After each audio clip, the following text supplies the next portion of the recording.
Let me explain our decision today in the case of the Queen on the application of Palestine Solidarity Campaign Ltd and another against the Secretary of State for Housing, Communities and Local Government. This appeal relates to an instruction given by the Secretary of State for Local Government to those who administer the local government pension scheme in England and Wales.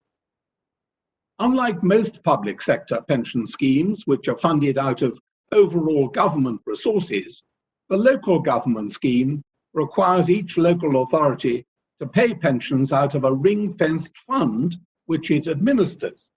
There are about 89 such funds, into which contributions are made by and on behalf of present employees, and out of which pensions are paid to former employees.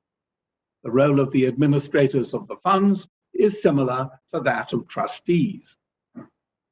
Parliament gave the Secretary of State power to make regulations in relation to the administration and management of the local government pension scheme.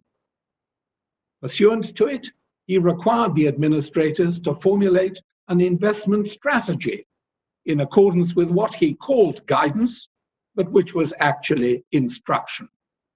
He provided that their strategy statement had to include their policy in relation to ethical investments, in other words, investments not made entirely for commercial reasons, but by reference also to social, environmental, political, or moral considerations.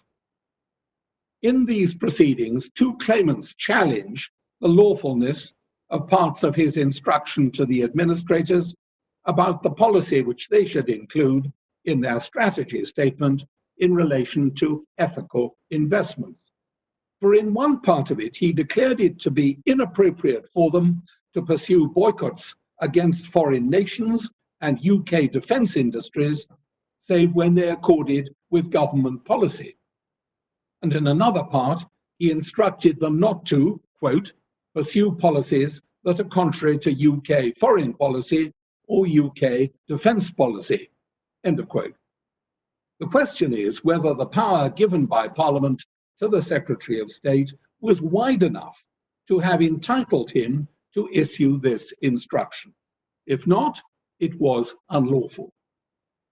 The trial judge held that the instruction was unlawful. The Court of Appeal disagreed with him. But today, by a bare majority, we uphold the appeal of the two claimants. Two members of the court enter a long and energetic dissent. But the power is to provide for how administrators should administer and manage the pension scheme, and more particularly how, within their investment strategy, they should take ethical considerations into account.